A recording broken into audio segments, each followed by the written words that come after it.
यमुनानगर में पुलिस मुठभेड़ के बाद जसबीर बाबा समेत 4 गैंगस्टर गिरफ्तार। एंडेवर कार से भाग रहे थे 7 आरोपी। हरियाणा यूपी में फैला है बाबा गैंग का नेटवर्क।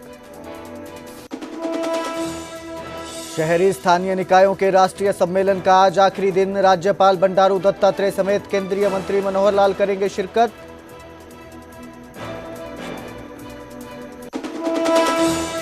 डिनर डिप्लोमेसी पर केंद्रीय मंत्री राव इंद्रजीत सिंह ने तोड़ी चुप्पी। कहा, बेटी ने चंडीगढ़ में घर बनाया जहां अपनों को बुलाया। मुझे सब पता किसने बेवजह मुद्दा बनाया। दिल्ली की राह पर हरियाणा के 3 जिले गुरुग्राम, सोनीपत और फरीदाबाद में 10 साल पुराने डीजल और 15 साल पुराने पेट्रोल वाहनों को नहीं मिलेगा फ्यूल। 1 नवंबर से होगा नियम लागू।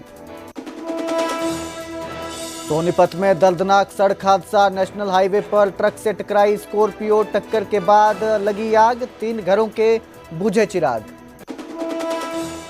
गृह मंत्री अमित शाह ने बाढ़ प्रभावित 5 राज्यों के मुख्यमंत्रियों से की बातचीत। राज्यों को हर संभव मदद का दिया आश्वासन। गुजरात, हिमाचल प्रदेश, राजस्थान, उत्तराखंड और छत्तीसगढ़ में बारिश ने मचाई है तबाही। SYL पर 9 जुलाई को पंजाब हरियाणा की होगी बैठक। दोनों राज्यों के सीएम बैठक में होंगे शामिल। केंद्रीय जल शक्ति मंत्री की अगुवाई में दिल्ली में होगी बातचीत। हरियाणा में मंत्री की पायलट गाड़ी ट्रक से टकराई। SI समेत 3 पुलिस कर्मचारी घायल। हिसार नेशनल दिल्ली हाईवे पर देर रात हुआ हादसा। पलवल CMO रिश्वत लेते रंगे हाथ गिरफ्तार। एंटी करप्शन ब्यूरो ने 1 लाख रुपए के साथ किया काबू। निजी अस्पताल से 15 लाख रुपए रिश्वत मांगने के आरोप। आज से पिंजौर में शुरू होगा 3 दिवसीय मैंगो मेला। मुख्यमंत्री नायब सिंह सैनी करेंगे उद्घाटन। 3 दिन के मेले में दिखेगी आम की 500 से ज्यादा वैरायटी।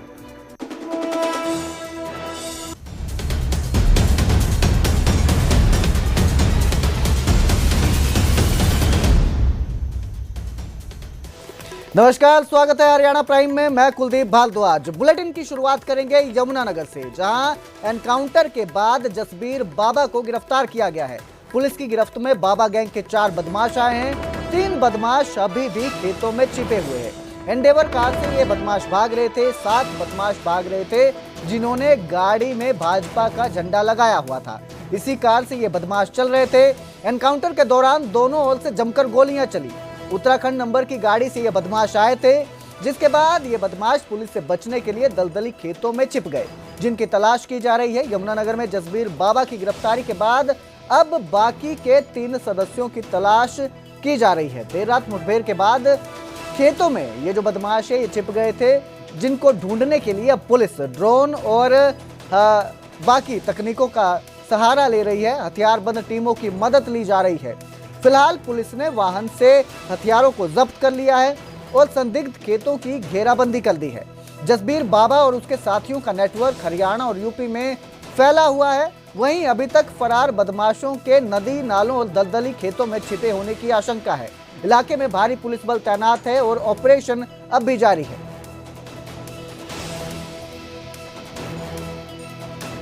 4 लड़कों को हमने काबू किया है अपनी टीमों के साथ, और जिनमें से 2 जो लड़के हैं उनका जो पृष्ठभूमि है वो आपराधिक पृष्ठभूमि मिली है, जिसमें से एक जसबीर उर्फ टोनू है जो बाबा गैंग है यूपी में, उससे जुड़ा हुआ है, उसका मुखिया है।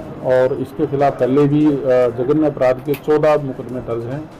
इसके अलावा इसका एक साथी शिवम है, जिसके खिलाफ पहले ही 3 मुकदमे 307 वगैरह के दर्ज हैं, और 2 और साथी इसके जो लक्ष्य और शाह मोहम्मद हैं। दिल्ली में भी क्राइम ब्रांच और बदमाशों के बीच एनकाउंटर देखने को मिला। शाहबाद डेरी इलाके में जमकर गोलियां चली। बदमाश विजय और सोमवीर इस एनकाउंटर में जख्मी हुए हैं। गैंगस्टर मंजीत महल के भांजे की हत्या का ये कनेक्शन का पूरा मामला बताया जा रहा है। आपको बता दें, हाल ही में दीपक की हत्या में ये बदमाश शामिल थे, ऐसा आरोप है। नंदू गैंग के साथ यह पूरा जो गैंग है ये जुड़ा हुआ बताया जा रहा है। दोनों घायल हालत में अस्पताल में उनको भर्ती करवाया गया है। हाल ही में जेल में बंद गैंगस्टर मंजीत महल के भांजे दीपक की हत्या कर दी गई थी, जिसमें नंदू गैंग का हाथ सामने आया था। पुलिस फिलहाल इन बदमाशों से पूछताछ करेगी, पूरे मामले को लेकर कड़ियां जोड़ेगी। फिलहाल पुलिस का जो एनकाउंटर हुआ है उसके बाद 2 बदमाशों को गिरफ्तार किया गया है, जिनके पैर में गोली लगी है।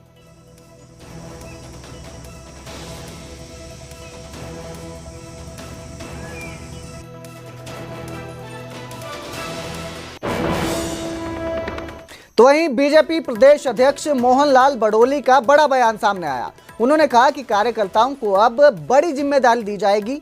संगठन पर्व के तहत 18 जिलों में बैठक की गई है और जल्द ही जिलों की टीमें घोषित होंगी।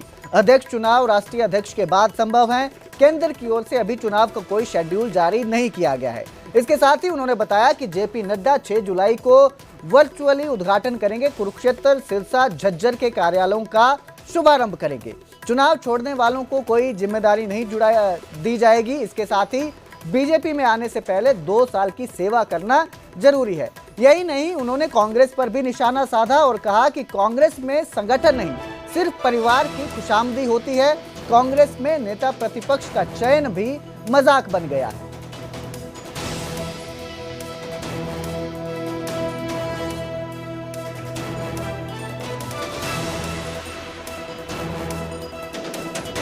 तो बीजेपी प्रदेश अध्यक्ष मोहनलाल बडोली का यह बड़ा बयान सामने आया है, जहां उन्होंने कहा कि केंद्र की ओर से चुनाव का कोई शेड्यूल नहीं है और राष्ट्रीय अध्यक्ष के चुनाव के बाद ही प्रदेश अध्यक्ष का चुनाव जो है वो संभव है। इसके साथ ही उन्होंने कांग्रेस पर निशाना साधा और कहा कि कांग्रेस का जो संगठन है वो सिर्फ परिवार की खुशामद करता है, ये संगठन नहीं है। कांग्रेस में नेता प्रतिपक्ष का चयन करना भी मजाक बन गया है। तो बड़ा बयान सामने आया है। बीजेपी प्रदेश अध्यक्ष मोहनलाल बडोली का बयान सामने आया है। उन्होंने इसके साथ ही बताया है कि 6 जुलाई को वर्चुअली जेपी नड्डा जो हैं वो कुरुक्षेत्र, सिरसा, झज्जर के कार्यालयों का शुभारंभ करेंगे। चुनाव छोड़ने वालों को कोई जिम्मेदारी नहीं दी जाएगी। इसके साथ ही उन्होंने बताया कि बीजेपी में आने से पहले 2 साल का जो सेवा है वो करनी पड़ेगी। वहीं जो छोड़ के चले गए हैं बीजेपी, उनको कोई जिम्मेदारी नहीं मिलेगी। जो नए आते हैं कार्यकर्ताओं को अब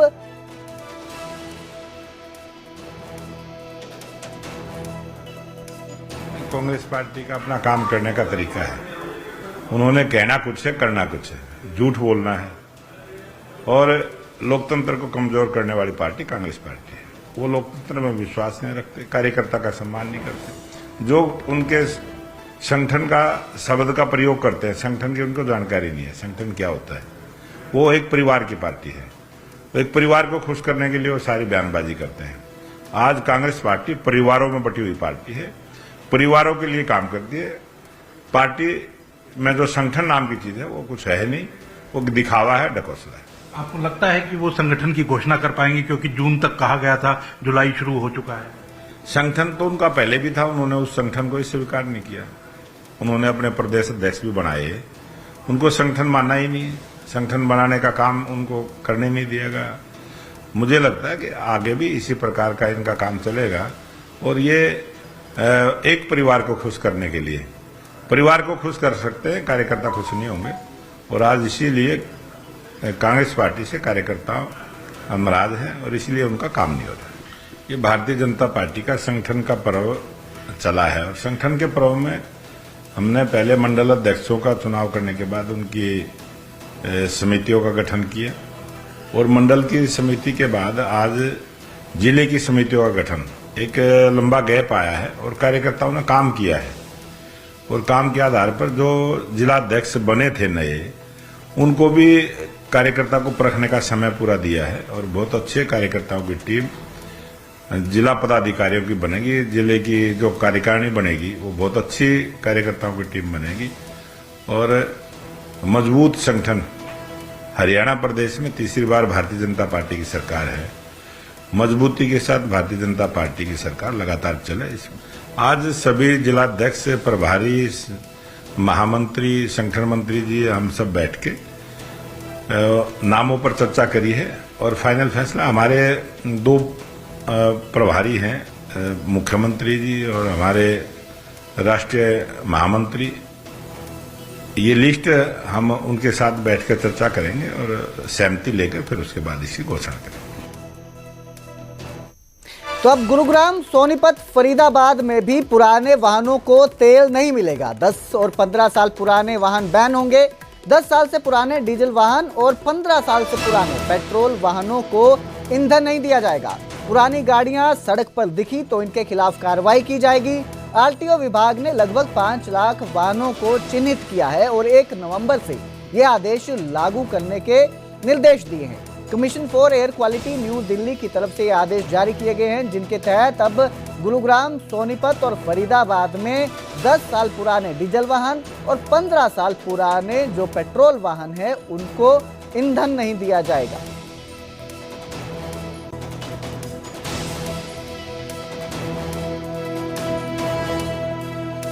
ने जारी की है, जिनको 1 नवंबर में चाहे वो आरटीए अथॉरिटी हो, एसडीएम फरीदाबाद हो, एसडीएम बल्लभगढ़ हो, तो इन तीनों अथॉरिटी की जिन गाड़ी में पेट्रोल और डीजल को टाइम हो जाएगा तो सीरीज भी जारी की गई है, ताकि लोगों को ये भी पता लग जाए, लोग अवेयर भी इसमें हो कि अब जल्दी इसके अंदर जो है अपनी एनओसी वाले नॉन एंकर एरिया के अंदर या स्क्रैप करवा लें, क्योंकि अभी भी टाइम है, अभी 3-4 दिन इसके लिए अभी भी है। और उसके साथ साथ जो है टीम भी बनाई गई है कि जो अभी फिलहाल जिनको टाइम हो चुका है तो उनको भी हम पकड़ रहे हैं, इम्पाउंड कर रहे हैं जो है, तो ताकि जो पोल्यूशन कम करने के लिए जो commission for air quality management की जो तरफ से गाइडलाइन थी उसको जो है अंजाम दिया जाता है। लगभग कितने ऐसे वाहन है और उसमें सरकारी वाहन कितने हैं लगभग?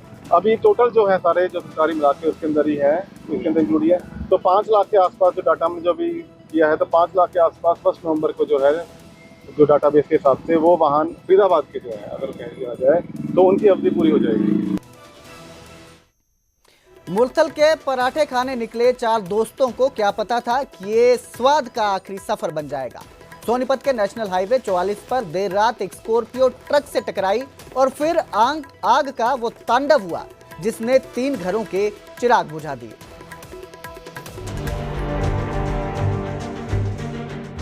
ये तस्वीरें किसी फिल्म की नहीं, हकीकत की हैं। जहां रात के अंधेरे में चीखें उठी और चंद सेकंड में सब कुछ खत्म हो गया। सोनीपत के नेशनल हाईवे 44 पर सेक्टर 7 फ्लाईओवर के पास देर रात एक स्कॉर्पियो ट्रक से जा टकराई। टक्कर इतनी जोरदार थी कि गाड़ी में तुरंत आग लग गई। स्कॉर्पियो जलती रही और उसमें बैठे युवक आग की जलन में तड़पते चीखते रहे। दरअसल यूपी के बिनोली का निवासी विशाल अपने 3 दोस्तों सचिन, प्रिंस और शेखर उर्फ आदित्य के साथ मुरथल पराठे खाने आया था, लेकिन वापसी का सफर मौत के तांडव में बदल गया। सचिन और प्रिंस की मौके पर मौत हो गई। शेखर ने अस्पताल में दम तोड़ दिया।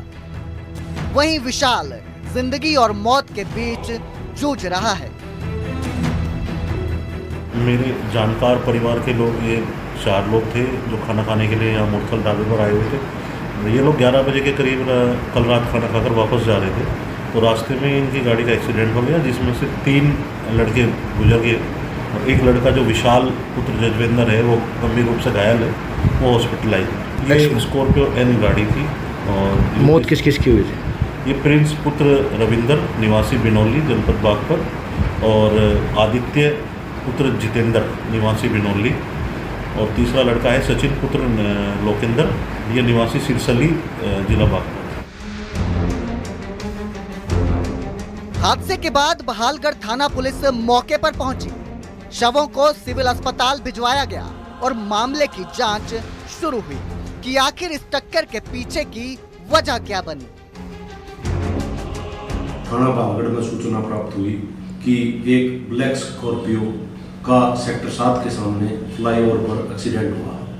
सूचना पर पुलिस टीम तुरंत मौके पर पहुंची तो गाड़ी में आग लगी हुई थी। घटना में पुलिस ने मामला दर्ज कर छानबीन शुरू कर दी।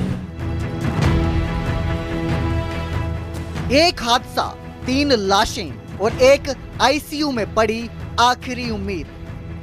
मुरथल का स्वाद चखने आए इन युवाओं ने शायद सोचा भी नहीं था कि वापसी की कोई सुबह नहीं होगी।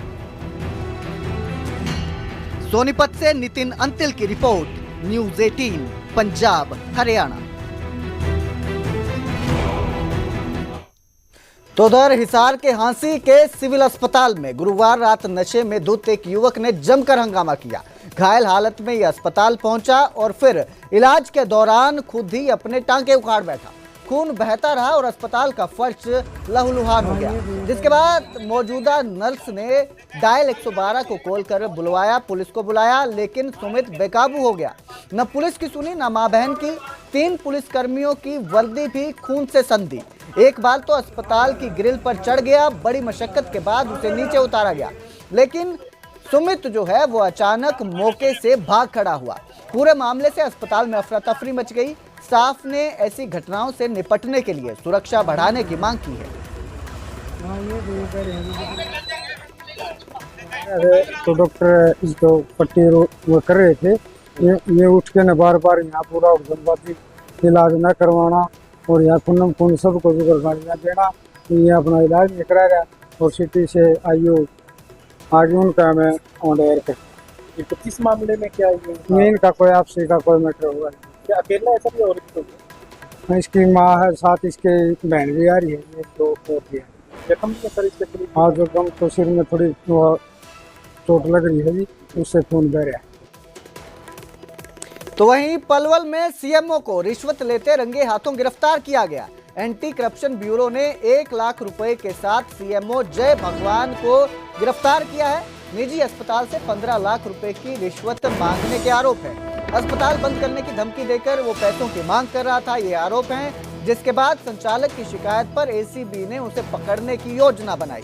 ट्रांसफर विवादों में सीएमओ घिरे रहे हैं हमेशा से और जय भगवान स्वास्थ्य विभाग के अधिकारी भी हैं, लगातार आरोप लगा रहे थे, जिसके बाद इन्हें गिरफ्तार किया गया है। रिश्वत लेते रंगे हाथों काबू किया गया है। एक अस्पताल से 15 लाख की रिश्वत मांगने के आरोप है।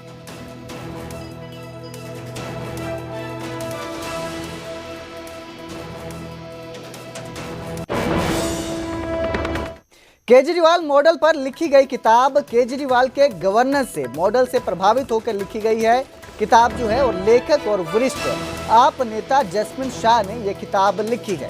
किताब को 8 जुलाई को मोहाली में रिलीज किया जाएगा। अरविंद केजरीवाल मुख्य मेहमान के तौर पर मौजूद रहेंगे। पंजाब के मुख्यमंत्री भगवंत मान भी इसमें शामिल होंगे। वहीं मनीष सिसोदिया और जैस्मिन शाह भी इस कार्यक्रम में मौजूद रहेंगे। तो केजरीवाल मॉडल पर किताब लिखी गई है, जिसको 8 जुलाई को मोहाली में रिलीज किया जाएगा। अरविंद केजरीवाल खुद मुख्य अतिथि के रूप में यहाँ पर मौजूद रहेंगे। वहीं पंजाब के मुख्यमंत्री सीएम मान, भगवंत मान और मनीष सिसोदिया, जैस्मिन शाह जो इस किताब के लेखक हैं, वो भी इस कार्यक्रम में शामिल रहेंगे।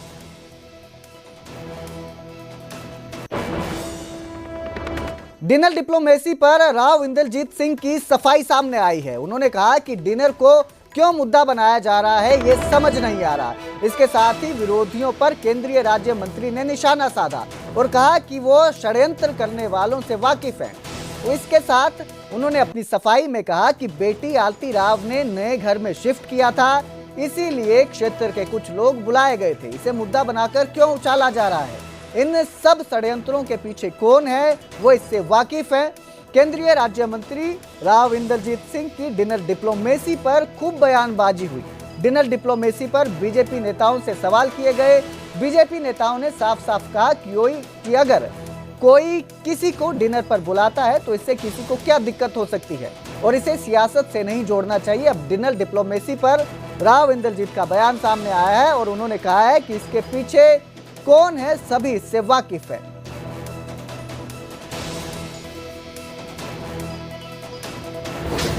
दिल्ली का ये असर हरियाणा के अंदर नहीं पहुंच रहा, ये मैं समझ नहीं रहा। कोई बीजेपी वाले ने, किसी ने ये नहीं कहा कि क्यों किया है। मेरे पास 2-3 मंत्रियों के 2-3 एमएलए के फोन आए कि जी हमारा नाम उछल रहा है, कि हमसे पूछा गया कि भाई क्यों तुम खाने पे चले गए, क्योंकि हमारे से तो किसी ने पूछा ही नहीं है। अखबारबाजी कैसे हो रही है, वीडियोग्राफी कैसे हो रही है, ये यूट्यूब में वाले कैसे कह रहे हैं। और ये कमल सखी जैसे प्रोग्राम अगर भारतीय जनता पार्टी के आदेश अनुसार होते हैं तो मेरी बेटी का घर पहली बार जब अगर हरियाणा के कैपिटल के अंदर बनता है और होम, वो कहते हैं ना हाउस वार्मिंग, कभी सुना है? अंग्रेजी बोलते हैं हाउस वार्मिंग। नया कोई जाता है तो लोग बुलाता नहीं लोगों को, वो तो ये नेचुरल सी बात है, वो बुलाता है तो पहले अपनों को ही बुलाएगा ना। तो हमारे यहाँ के लोग, ये दक्षिणी हरियाणा के जितने भी लोग हैं, ये सारे हमारे साथ जुड़े हुए हैं। इनके एमएलए हमारे साथ जुड़े हुए, इनके जनसभा वाले हमारे साथ, जनता वाले समाज जुड़े, तो उनको एमएलए को बुलाया कि मेरी बेटी का भी यहाँ पे घर हो गया है, अगर तुमने एमएलए हॉस्टल में नहीं खाना हो, कोई दिक्कत हो, तुम यहाँ पर आकर खा लिया करो, पानी पी लिया करो, हुक्का पी लिया करो, घर है तुम्हारा, इस तौर के ऊपर बुलाए। और उसके बाद इस तरह की बयानबाजी जो यूट्यूब में हुई है, नरगल बातें, बकवासबाजी, कुछ नहीं है। और भारतीय जनता पार्टी की तरफ से ये आदेश है कि भाई तुम आपस के अंदर कुनबे को बढ़ाओ, भाईचारा रखो। और हमको ये चाहते हैं, मैं तो पहले से करता आया हूँ, ये दिल्ली में भी करता आया हूँ, और अब मेरी बेटी को घर मिल गया तो वहाँ पर भी करने लग जाऊँगा, यहाँ भी करता हूँ। अगर यहाँ पे करता हूँ तो यहाँ बुला लेता हूँ लोगों को, दिल्ली होता हूँ तो दिल्ली बुला लेता हूँ। और मेरे मिलने का एक दिन फिक्स है, पिछले जब से मैं बनाऊँ 4 में बना था कांग्रेस की तरफ से, 4 से लेकर के आज तक सोमवार का दिन मेरा फिक्स्ड है। कोई मेरे को मिलने आना चाहता हो तो सोमवार के दिन यहाँ होता हूँ तो यहाँ मिलेगा, अगर दिल्ली होऊंगा तो दिल्ली मिलेगा, अगर मैं यहाँ पर नहीं हूँ तो फिर मिलने का वो पूछ लेते हैं कि है नहीं यहाँ। झज्जर प्रदूषण नियंत्रण विभाग अब शिकंजा कस रहा है उन लोगों पर जो सॉलिड वेस्ट जलाने और ड्रेनों में अनुपचारित वेस्ट डालने के लिए शामिल हैं या उस पर पाए जाते हैं। आपको बता दें, इसके लिए उन्होंने नोटिस थमाए हैं, 4 फैक्ट्रियों को नोटिस दिया है। ग्रामीण क्षेत्रों में पंचायतों को निर्देश दिए गए हैं कि रजिस्टर्ड सेप्टिक टैंक के जरिए वेस्ट एसटीपी में पहुंचाया जाए। वहीं ड्रेन के प्रदूषण को नियंत्रित करने के लिए मुंगेश पुल ड्रेन पर नैनो बबल टेक्नोलॉजी से प्रोजेक्ट शुरू किया जाएगा ताकि ऑक्सीजन की मात्रा बढ़ाई जा सके और प्रदूषण को कम किया जा सके।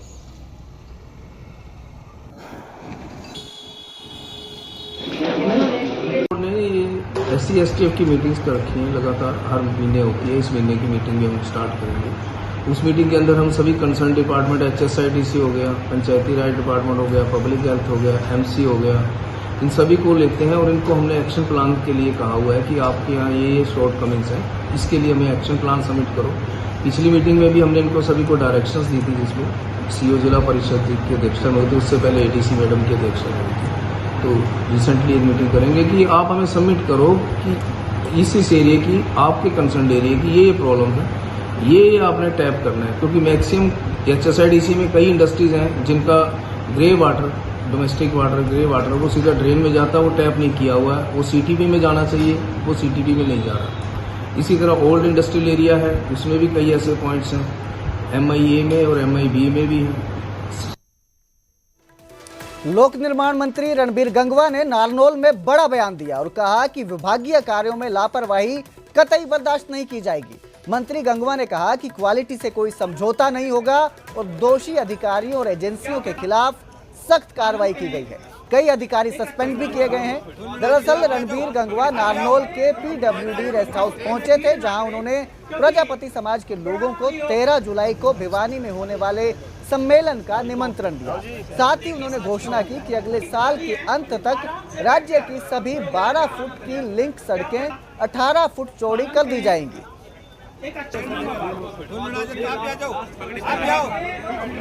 डिपार्टमेंट संभालते ही सबसे पहले कहा कि हम क्वालिटी से कोई समझौता नहीं करेंगे, क्वालिटी का काम प्रदेश के लोगों को देने का काम हम करेंगे। और जो एक पिक्चर लोगों के मन में बनी हुई थी कि डिपार्टमेंट रोड बनती है टूट जाती है, उनका इस बात को कतई बर्दाश्त नहीं करेंगे। और जो इसमें कोताही बरतेगा, चाहे वो हमारे डिपार्टमेंट के ऑफिसर है, चाहे काम करने वाली एजेंसीज है, उनके खिलाफ हम सख्त एक्शन लेंगे। हमने सख्त एक्शन लिए भी हैं। हमने एजेंसीज जिन्होंने ठीक काम नहीं किया उनको टर्मिनेट करने का काम किया है, उनको हमने ब्लैक लिस्ट करने का काम किया है, और जो अधिकारियों के खिलाफ भी हमने एक्शन लिया है। और हमने निर्णय लिया है कि जितनी भी हमारी लिंक रोड है जो 12 फुट की है, उनको हम अगले साल के अंत तक सबको 18 फुट की करने का काम हम करेंगे। कोई भी रोड हमारी लिंक रोड जो 12 फुट की नहीं रहेगी, सारी हम 12 फुट की बजाय 18 फुट की करने का काम करेंगे। अंबाला में 15 जुलाई से शुरू हो रहे राज्य स्तरीय खेल महाकुंभ के लिए झज्जर जिले के स्विमिंग टीम का चयन पूरा हो गया है। चयन प्रक्रिया हरियाणा स्विमिंग एसोसिएशन के महासचिव अनिल खत्री की देखरेख में संपन्न हुई। झज्जर से 50 से ज्यादा खिलाड़ी इस महाकुंभ में हिस्सा लेंगे। हरियाणा स्विमिंग एसोसिएशन के महासचिव और ओलंपिक संघ के उपाध्यक्ष अनिल खत्री ने कहा है कि गांव देहात से आने वाले खिलाड़ियों को मंच देने के लिए सरकार ने यह आयोजन शुरू किया है।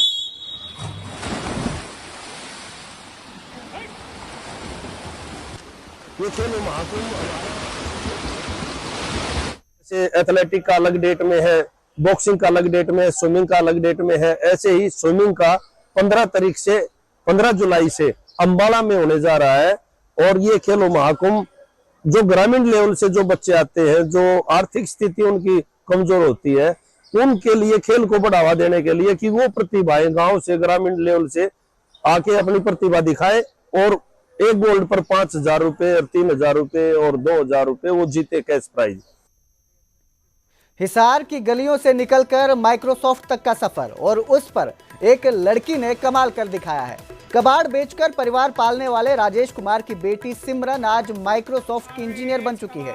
सिर्फ 21 साल की उम्र में 55 लाख रुपए सालाना पैकेज मिला है और नौकरी भी सीधे अमेरिका की दिग्गज कंपनी में। आईआईटी मंडी से पढ़ाई के दौरान उन्होंने सिमरन को हैदराबाद में इंटर्नशिप का मौका दिया और वहीं से उसकी मेहनत रंग लाई।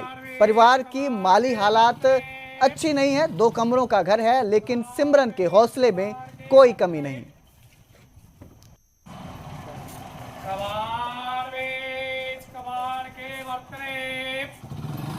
क्या काम करते हैं जी आप? सर मैं एक स्ट्रीट वेंडर हूँ, जैसे गली के अंदर बर्तन बेचते हैं। जी जी। तो मैं मतलब फेरी का काम करता हूँ। तो अभी बेटे की कामयाबी के लिए क्या कहना चाहेंगे जी? सर माता रानी को लाख लाख धन्यवाद देते हैं कि मतलब हमें इस स्थान तक पहुँचाया काफ़ी स्ट्रगल के बाद।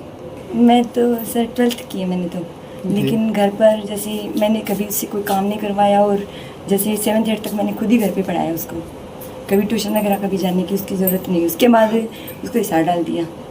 तो आपकी बेटी कामयाब हुई है, तो अन्य बेटियों को क्या कहना चाहेंगे आप? हाँ सर, मेरी तो यही है कि मतलब जैसे सिमरन ने आज ये मुकाम पाया है तो आगे भी मतलब उनकी छोटी बहन है उसको देखकर मोटिवेशनल हो थोड़ा सा, तो ऐसे कुछ करे। गुरुग्राम में शहरी निकाय सम्मेलन का आज दूसरा दिन है। राज्यपाल बंडारू दत्तात्रेय इस सम्मेलन में शिरकत करेंगे। केंद्रीय मंत्री मनोहर लाल आज सम्मेलन में शामिल होंगे। कैलाश विजयवर्गीय आज मुख्य अतिथि रहेंगे। राज्यसभा डिप्टी चेयरमैन हरिवंश भी इसमें मौजूद रहेंगे। देश भर से आए डेलीगेट्स का संसद दौरा किया जाएगा। लोकसभा और विधानसभा कार्यों की जानकारी दी जाएगी। शहरी विकास और स्थानीय निकायों पर भी चर्चा हो रही है। सम्मेलन के समापन पर सांस्कृतिक कार्यक्रम भी प्रस्तावित किए गए हैं।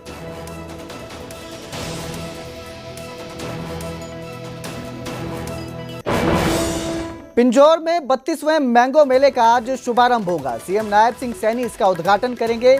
500 किस्मों के आम प्रदर्शित किए जाएंगे।